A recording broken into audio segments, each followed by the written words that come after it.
de ayer, que dijiste que se equivocan tanto los que hablan de la transición modelo como del régimen del 78. Entonces, desde la perspectiva actual, cuando ya han pasado hace 40 años de la muerte de Franco, ¿cuál es tu valoración como historiador de la transición sobre ella, desde la perspectiva actual? Yo creo que a medida que se estudia, la transición resulta más compleja. Entonces, resultan más insuficientes pues todas esas visiones que pretenden explicarla de un brochazo, ¿no? Por ejemplo, esa especie de acuerdo académico al que se llegó en los años 90, digamos, desde finales de los 80 y en el 90, ¿no? De la transición como modelo de transiciones por transacción, mucho más pacífica de lo que se había supuesto, dominada por un consenso. Bueno, pues puede servir para un corto periodo de todo el proceso, ¿no? El que se inaugura con la Constitución y termina con las inmediatas elecciones. Entonces, lo mismo pasa con quienes han pretendido negarla, como diciendo no ha habido transición, lo que hay es un posfranquismo, ¿no? O sea que han incidido o han insistido más en lo que tiene de una especie de continuidad con un lavado de fachada, pero que lo sustancial continúa. Yo creo que ninguna de esas dos visiones es capaz de explicar la complejidad de todo el proceso, que tiene fases muy diferentes, algunas dominadas por el intento de la extrema derecha de hacerse presente en la calle, con amenazas, con insultos, con asaltos a librerías, con atentados, con muertes, que sería el primer momento que no logra desaparecer casi hasta que no se celebran las elecciones, que tiene su mayor explosión en la última semana de enero, ¿no? de 1977. Creo que se inaugura otra manera, que es clave el resultado de las elecciones para explicar lo que viene después de las elecciones de junio del 77, es decir, el periodo que va de julio del 76 a junio del 77, primera parte del gobierno Suárez, está lleno de tensiones, de intentos de ir adelante, pero de marcha atrás, de la salida a la calle de una oposición que hasta ese momento era clandestina, pero que ya saca la cabeza. Sin embargo, a partir de las elecciones y por el resultado de las elecciones, lo que se hace más notorio en toda la política de todos los que están intentando llevar adelante procesos es la necesidad de llegar a acuerdos. Y esa etapa sí, es decir, la que va de junio del 77 a la aprobación de la Constitución, esa sí podría entrar como con esa transición modelo de transacciones, que se rompe inmediatamente que la Constitución se aprueba y vuelve otra vez la lucha de partidos, la crisis de los partidos. Es decir, la idea de que la transición crea un sistema bipartidista es lo más falso que se ha podido decir sobre ella, ¿no?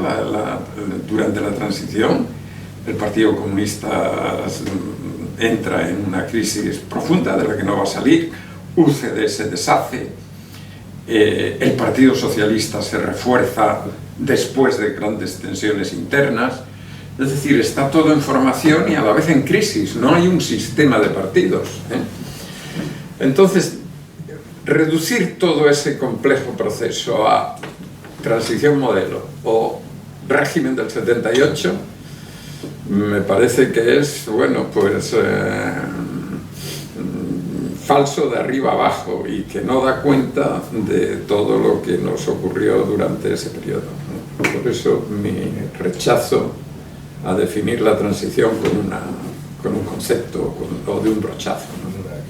Supongo estar de acuerdo, porque yo creo que hay bastante consenso en la historiografía que la transición dura hasta el 82, hasta la llegada de los socialistas al poder, o como mucho hasta el 85, con el tema de la OTAN y sobre todo la entrada en la Unión Europea. Entonces, desde esa perspectiva, si la transición ha acabado hace más de 3 décadas, ¿qué sentido tiene achacar a la transición todos los males que podemos tener ahora para una etapa que acabó hace más de 3 décadas? ¿No será más bien responsabilidad de los que han gobernado, de las oposiciones que ha habido en todas estas décadas, que no achacar estos males a la transición? Yo creo que sí, que es así. Es decir, que bueno, ahí la primera tentación es atribuir esa manera de ver las cosas a una herencia católica, ¿no? A la búsqueda del pecado original. Si esto está mal, si es que vamos a un desastre ahora, es porque hemos pecado, hay un pecado ahí de origen, ¿no? En realidad la transición, precisamente por la complejidad del proceso y por la crisis, que en fin solo se empieza a resolver a partir del 82, lo que hace es abrir muchas posibilidades. Incluso la Constitución no cierra, es una Constitución procedimental en aspectos sustanciales, ¿no? O sea, que pone en marcha procedimientos para llegar a, pero el llegar a, la meta no está cerrada por la Constitución, como ahora parece que quieren decir algunos constitucionalistas, como Pérez Royo, ¿no? Que la transición por esa Constitución cierra de tal manera el sistema, al hacerlo bipartidista, antifederal y monárquico, que no hay más remedio que volar la Constitución, ¿no? A mí esto me parece un dislate completo, ¿no? Un dislate que además Pérez Royo empieza a decir ahora, porque la Constitución antes era lo más republicano que se podía hacer, incluso más republicano que la República, ¿no? Pero bueno, sin meternos en este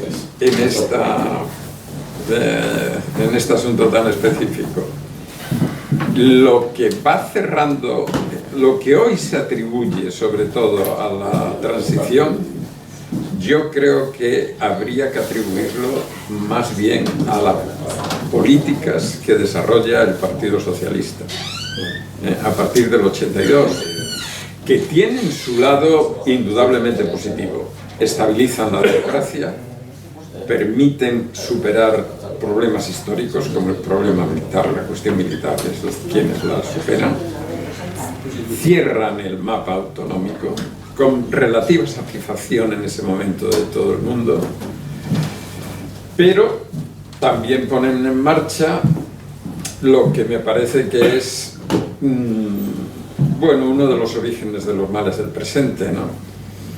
Es decir, lo que se ha llamado la colonización de poderes del Estado que debían ser independientes, que quedan bajo el control del partido que tiene la mayoría absoluta, ¿no? La politización del Tribunal Constitucional.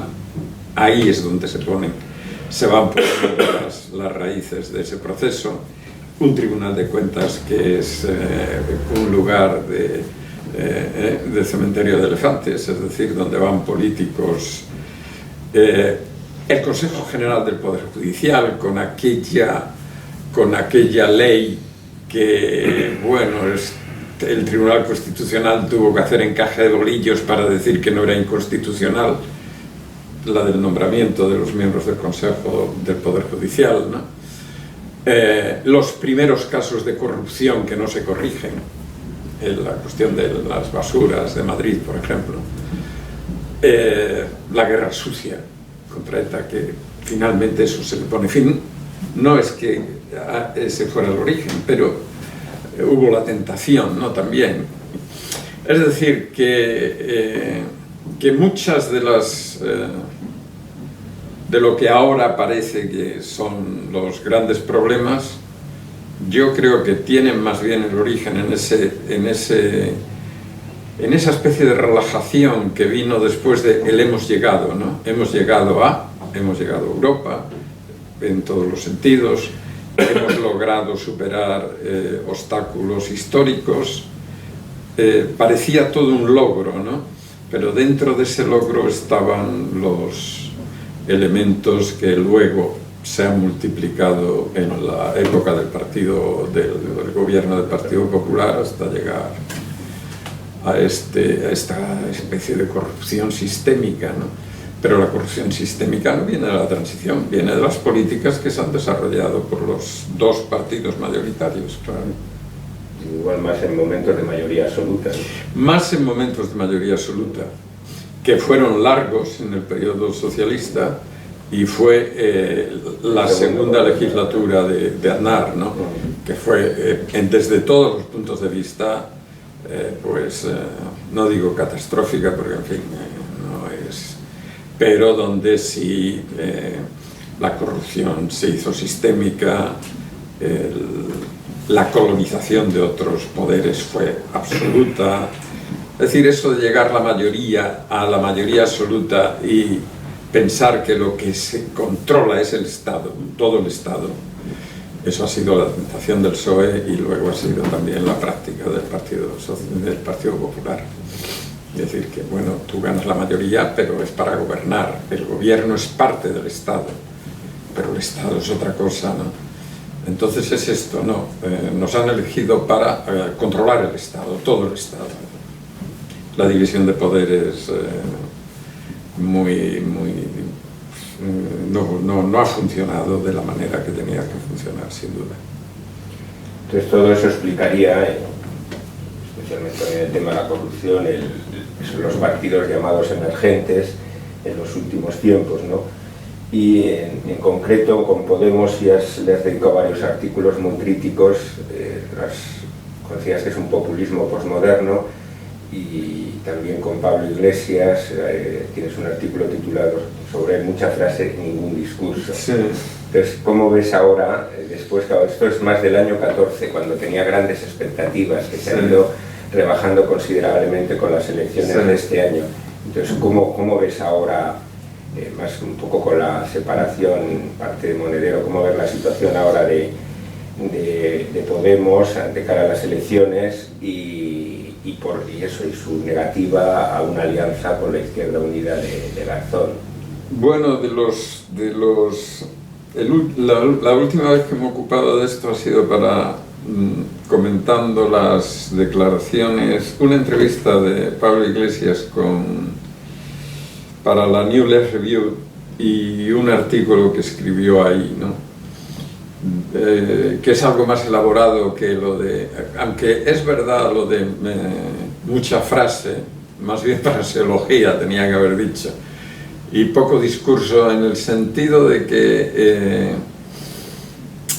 estos salieron a escena en un momento particularmente crítico para los dos partidos mayoritarios, ¿no? Curiosamente, del movimiento del 15M lo que resultó fue una mayoría absoluta del Partido Popular. Eso también es un elemento que tiene su... Pero bueno, la decepción provocada por los dos grandes partidos hizo que hubiera un momento, una coyuntura en la que cualquier cosa que se construyera con lo que Podemos ha llamado una construcción discursiva, que evitara la diferencia entre izquierda y derecha, es decir, la diferencia de los dos grandes partidos, y la sustituyera por una confrontación de arriba y abajo, poniendo arriba a las élites políticas, a los dirigentes de los partidos, pero también a la clase, a los intereses económicos, a todo lo que significa ser élite político, económica, social, y abajo la gran masa de gente, y evitar llamar a eso izquierda-derecha, sino intentar una construcción discursiva que rompiera el marco de la diferenciación entre izquierda y derecha, iba a tener éxito como lo han tenido en los países sudamericanos. Este es el punto de partida de la construcción de, sobre todo, Íñigo Errejón, que es el que tiene una cabeza más sólida desde el punto de vista discursivo, ¿no?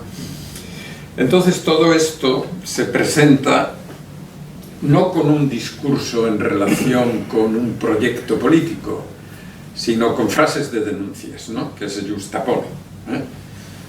Y entonces van creando un discurso que está dirigido no a un sector tradicionalmente situado a la izquierda o a la derecha, sino a aquellos a los que esta frase concreta puede movilizar, ¿eh?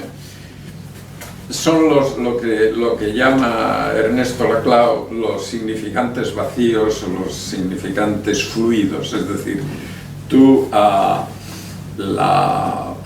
cualquier...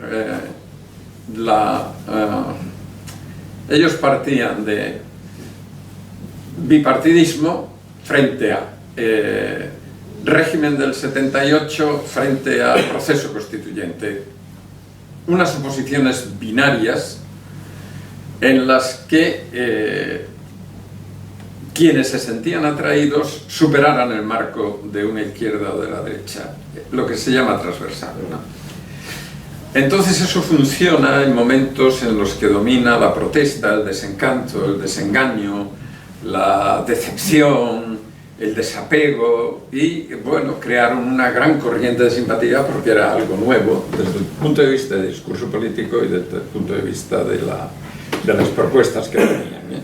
Y eso les lleva a acariciar la idea de que todo está hecho ya, cuando han hecho un discurso que es capaz de penetrar así en sectores de la sociedad muy transversales, o sea, atraer a gente desengañada del PP, atraer a gente desengañada del Partido Socialista, atraer a gente de Izquierda Unida que están desencantados por Izquierda Unida, y crear una gran movilización popular que les iban a llevar al poder, ¿no? El problema es que esto funciona en sociedades muy segmentadas y relativamente simples, es decir, en donde hay una gran mayoría de gente desheredada, ¿no?, que vive en chabolas, que vive fuera de la ciudad, que vive en marginal, pero no funciona en una sociedad compleja, excepto en momentos de una gran crisis de desengaño, ¿no? En el momento en que parece que se sale de esa crisis, que los partidos han llegado al final de la sangría y que la gente vuelve otra vez a pensar que pueden renovarse y que realmente hay que elegir ahora a alguien que gobierne, en ese momento ese discurso no funciona. No funciona porque, a pesar del intento de situarse en lo que ellos llaman centralidad del tablero, todas las encuestas dan que están situados a la izquierda. O sea, no han roto. Evitar el marco perdedor, decía Pablo Iglesias, ¿no? Nosotros queremos evitar el marco perdedor porque tenemos una marca ganadora. ¿La marca ganadora cuál es? Podemos. El marco perdedor ¿cuál es? La izquierda. Izquierda. Y ni siquiera el que les califiquen de izquierda, pero a ellos están situados a la izquierda. Entonces, ¿qué ha pasado? Pues que la izquierda en este momento está más fragmentada que nunca. Justo cuando la izquierda se fragmenta, la expectativa de voto del conjunto de la izquierda disminuye.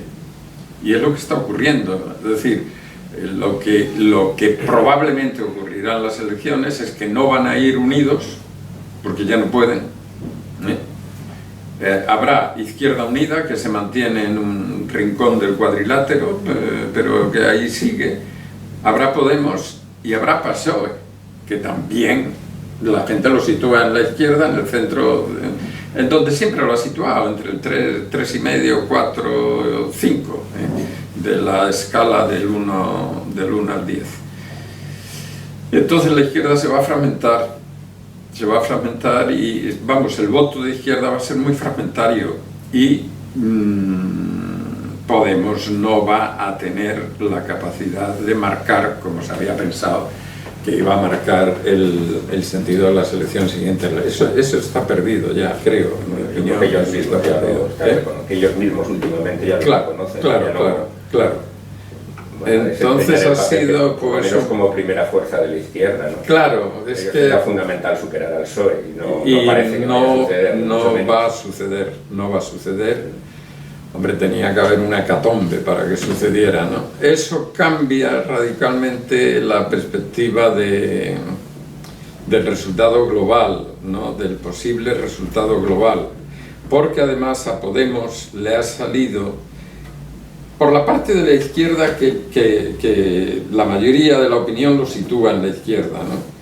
Pero en su intento de recoger votos, digamos los del centro y centro-derecha, o sea, parte del voto del PSOE más una parte del voto del Partido Popular, ahí le ha salido un competidor que sí va a tener.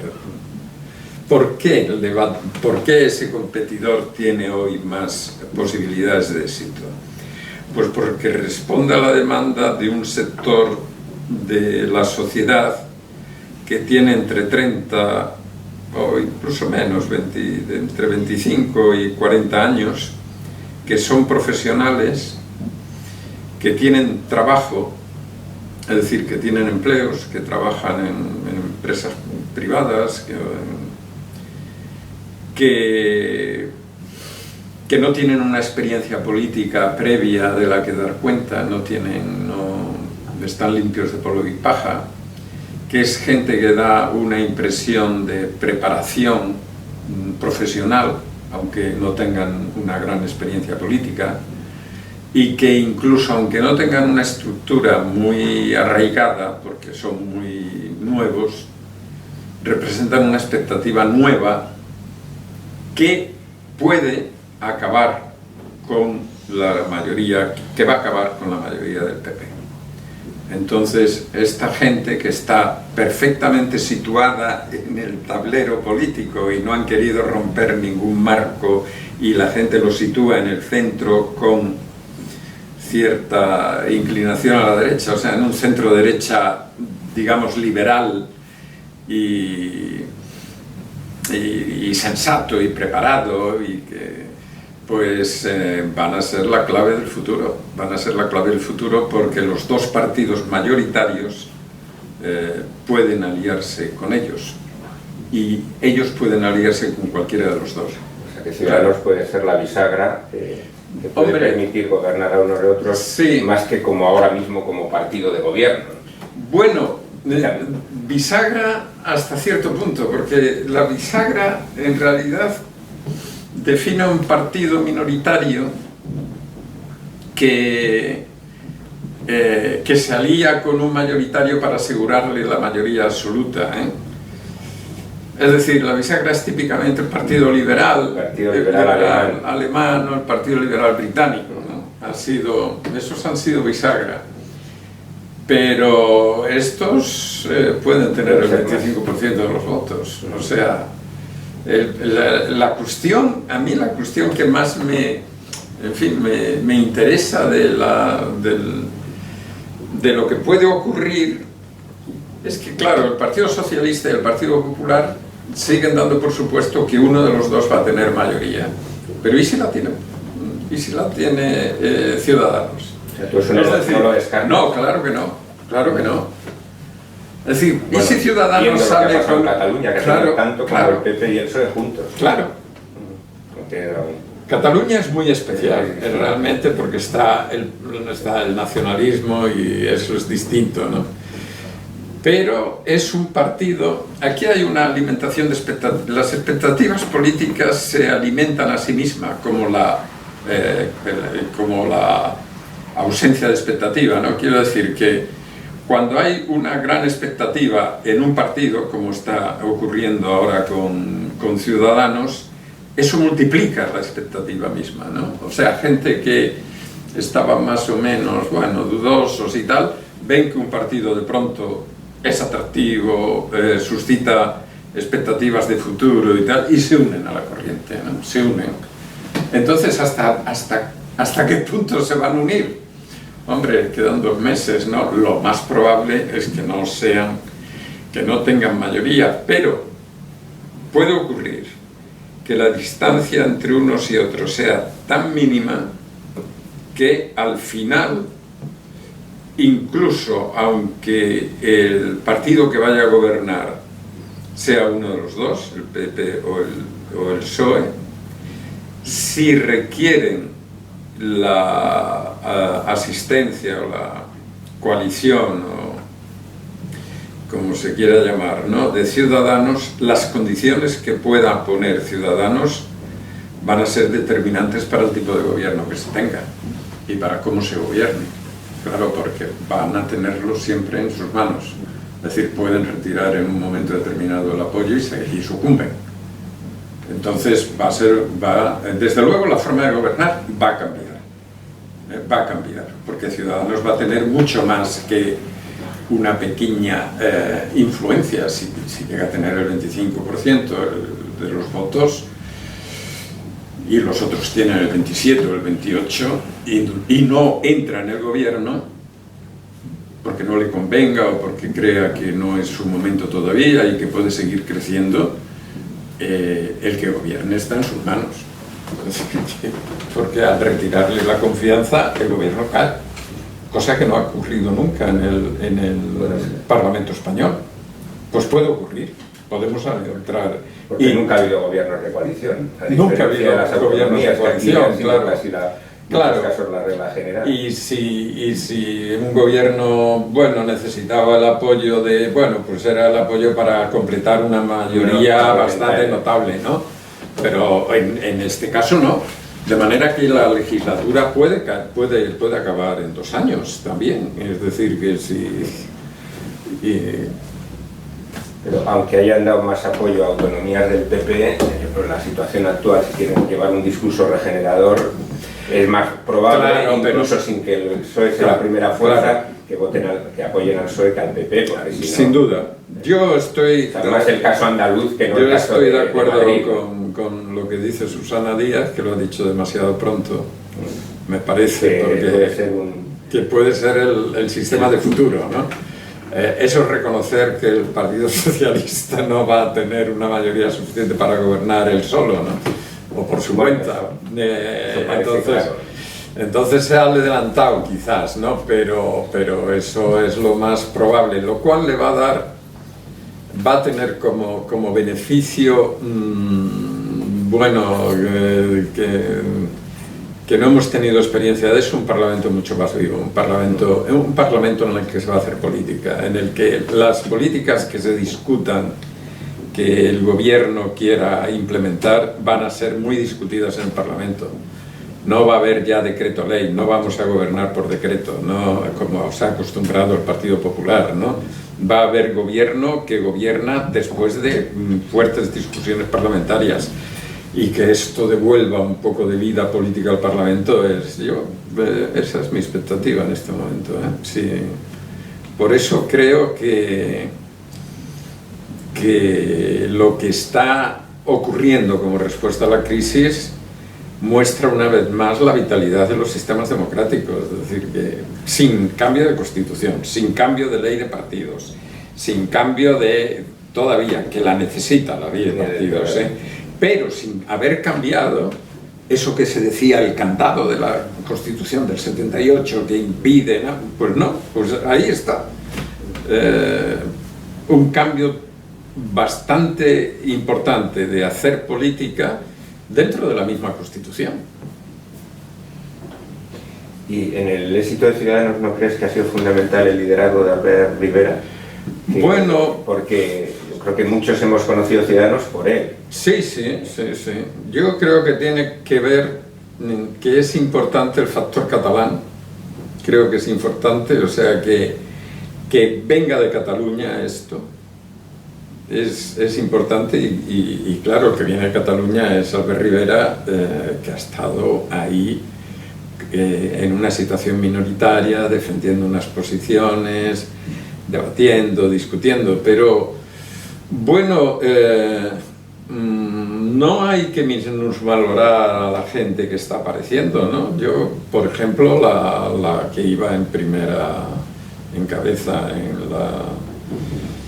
en la candidatura de Cataluña, esta Inés Arrimadas, ¿no? Esta es una persona con mucha...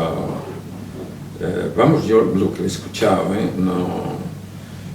muy bien estructurada, con mucha capacidad para el debate político, sin recurrir a esta historia permanente de atacar al contrario porque crees que con eso vas a aumentar tu atractivo. Aquella cosa de ¿cómo se llamaba, hombre, cuando el Partido Popular y el PSOE estaban, ¿cómo era la palabra? No me viene ahora. Bueno, aquella cosa del debate agrio, ¿no? El y tú más. Continuamente, ¿no? Estos han prescindido de eso. Estas Arrimadas jamás recurre a la defensa de una posición, olvidándose de la posición que defiende para atacar al otro, ¿no? Continuamente, esta historia de esta acritud, bueno, eso ha jugado a su favor.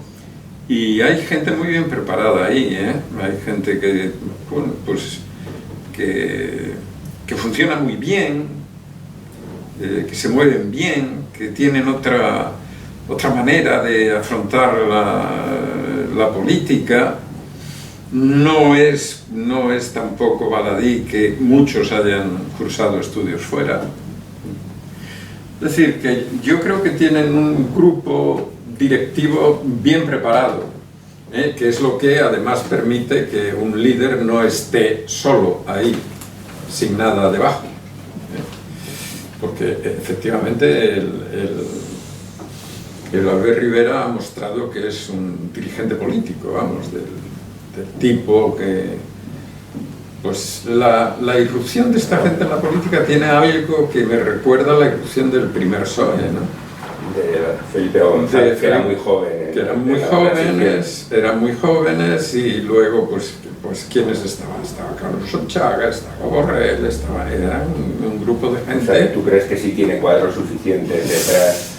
Bueno, me lo recuerda además porque esa gente eran entonces, cuando salieron eran 5.000, 3.000 y pico, eran los socialistas que había en España, no tenían más arraigo. Hombre, tenían una historia, despertaron una memoria histórica, en este caso bien traída,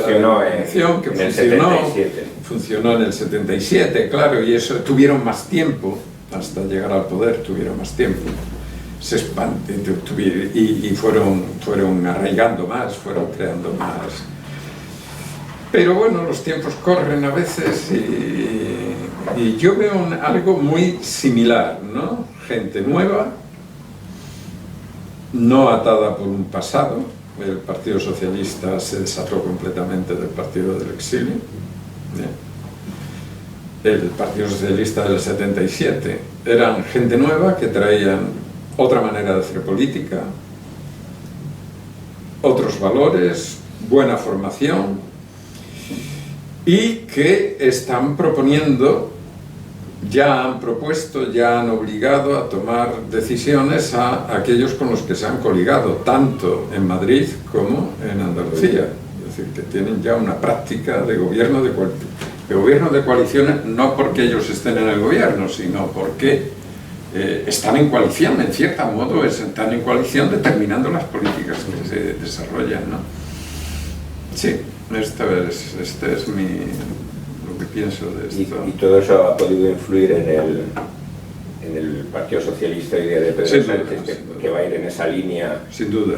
Incluso el que cante ahora Elena en Lozano como para ponerle en regeneración. bueno, al margen de esa anécdota, ¿tú crees, le ves capaz al Partido Socialista de Pedro Sánchez de remontar y de volver a gobernar, aunque evidentemente no va a ser en solitario? No, bueno, yo creo... A la hora de, por ejemplo, de ganar las elecciones. Yo creo que han sido capaces de detener el progresivo declive, ¿no? De detener el hundimiento, lo que Podemos llamaba la pasoquización, o sea, un destino como el PASOK, ¿no? Que era la idea que tenían los de Podemos hasta hace bien poco, ¿no? Pero lo que pasa que, claro, que primero el ejemplo griego ha sido... es verdad que en Grecia ha habido la pasoquización esta, o sea, claro, sí, él quería decir, ¿te acuerdas de aquello que era lo de Anguita? Era la... ¿cómo se llama? Estoy con las palabras, se me va.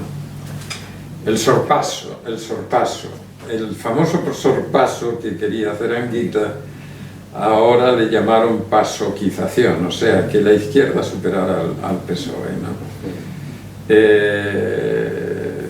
Eso requiere que el PSOE se hunda radicalmente, como le pasó al PASOK, ¿no? Que se hundió ante el ascenso de Syriza. Claro, ante el crecimiento de Syriza, pero eso después ha conducido a que Syriza se ha escindido y que este ha tenido que obedecer a la famosa troika a la que quería. Entonces, bueno, lo que han logrado tanto en Iceta, en Cataluña, ¿no? Como Pedro Sánchez en el PSOE, es detener la sangría, pero no han conseguido, o por lo menos no lo dan las encuestas, ¿no? un cambio hacia arriba, ¿no? Que hemos llegado al fondo y nos vamos a quedar en el fondo, ¿no? El fondo no está mal, es el 27%, por ahí, ¿no? Pero nada indica que hay un movimiento de recuperación, nada, hasta ahora. Eso es porque hay más competidores. Hay más competidores, claro, es que nos ha salido el competidor, claro, por la zona más centrada del partido, le ha salido un competidor que empieza a ser fuerte, ¿no?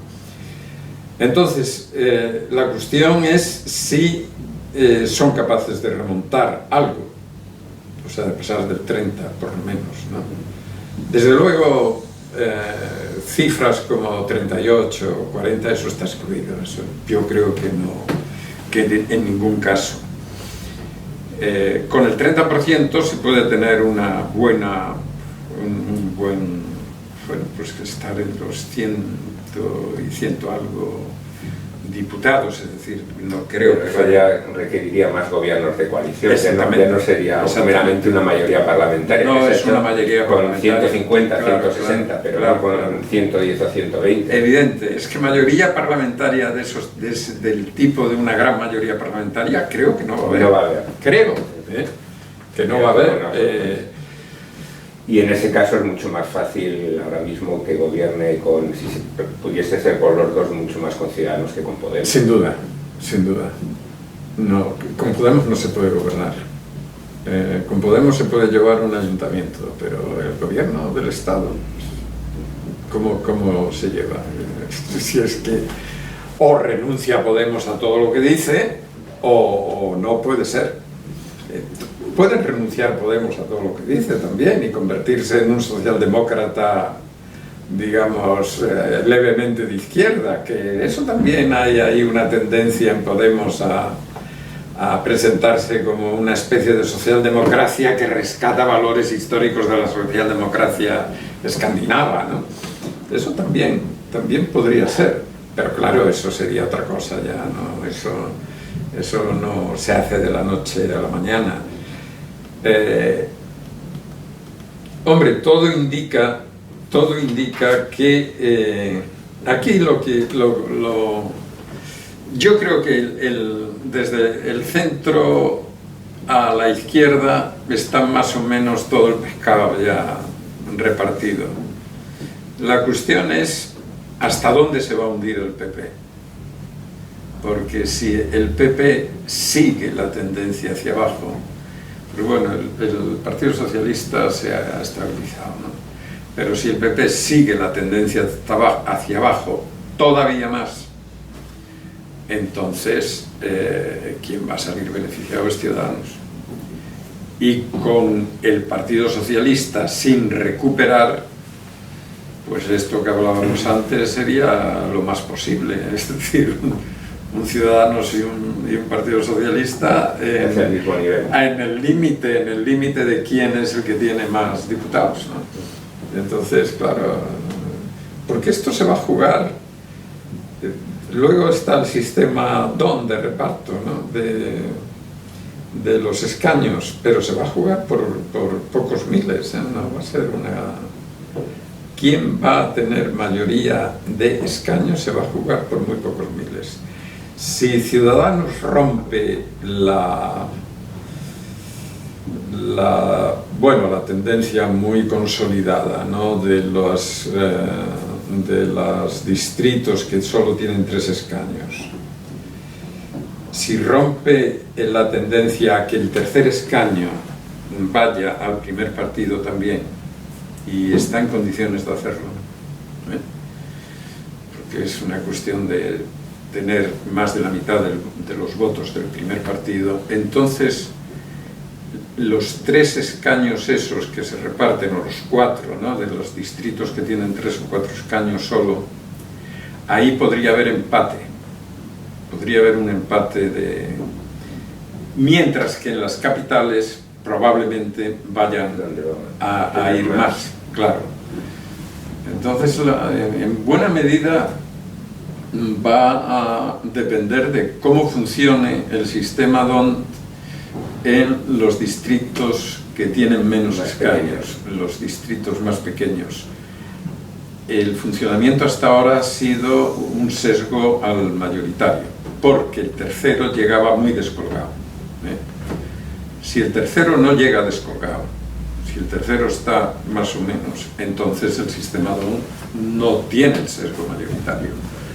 Y la mayoría que el partido mayoritario ha consolidado a base de ese sistema desaparece, ¿no? Entonces, bueno, vamos a tener un resultado mucho más, donde van a jugar más factores, que no son... Mucho más abiertos. Sí, sí, mucho más, sí.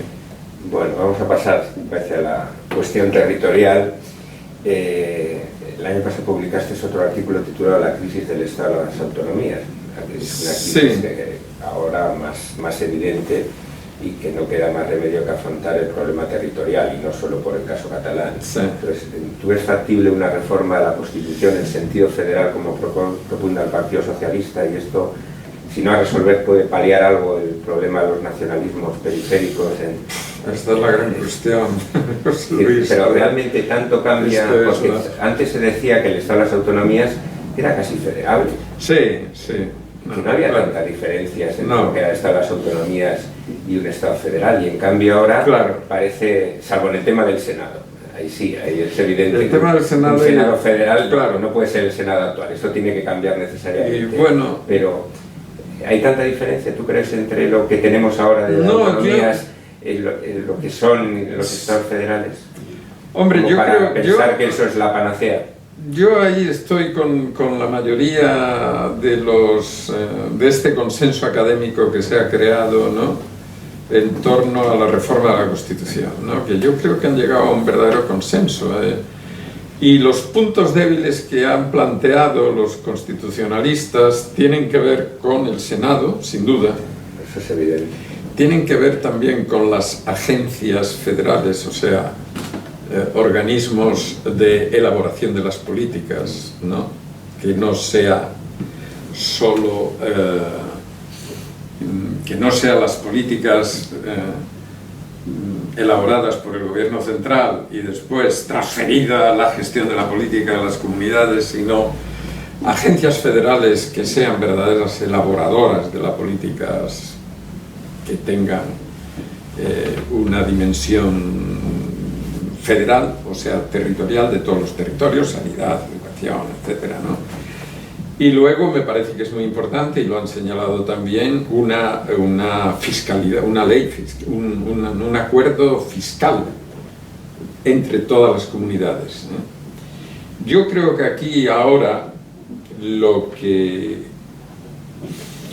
importaría, la cuestión es que esta Constitución se elabora cuando no hay poderes regionales establecidos. Ahora hay poderes regionales establecidos. Entonces la cuestión de la reforma constitucional tendría que pasar por algo que a lo que se incorporaran las comunidades autónomas, es decir, los gobiernos de las comunidades autónomas y los parlamentos de las comunidades autónomas, ¿no? Eso puede complicar el proceso, pero eso haría que si se llegara a un acuerdo, el acuerdo no sería para contentar a Cataluña o para no sé qué cuestión específica, sino para dar entidad a lo que ahora conforma el Estado, ¿no? Si este procedimiento se pusiera en marcha, entonces los diversos elementos que componen, los diversos fragmentos que componen el Estado participarían en la elaboración de la reforma de la Constitución o de una nueva Constitución. Y ahí cada uno vería reconocido aquello que demanda si los demás están de acuerdo en ese reconocimiento, ¿no? Es decir, que lo que no puede ser es abordar una reforma constitucional de manera bilateral, es decir, España con Cataluña para ver qué lugar es el que Cataluña ocupa en España, o España con Euskadi para ver qué... Esto es lo que no creo que llevaría a ninguna parte en este momento. El otro procedimiento, pues es en términos políticos ahora mismo no parece viable. Ahora mismo, que no pueda iniciarse, pues yo creo que va a depender mucho del resultado de las elecciones, que pueda o no pueda iniciarse. Lo que está claro es que necesitamos una reforma de la Constitución. Eso me parece absolutamente claro. Es decir, esta Constitución puso en marcha un proceso, eso se ha agotado, el proceso está terminado, es necesario primero reconocer que ese proceso se ha realizado, darle rango constitucional y, dar el rango constitucional que entre todos acuerden a las diferencias existentes en los diversos territorios. Esa es la... Pero que con un Parlamento más fragmentado y una Constitución que es rígida en cuanto a las reformas es muy difícil, porque supone aprobarlo, disolver las Cortes, volverlo a aprobar y luego referéndum. Entonces es un proceso largo y complicado. Es largo hasta cierto punto, porque bueno, eso puede ser el trabajo de una legislatura. Coincidir con la disolución. Claro. Pero que luego se ratifique esa mayoría. Sí, porque, claro,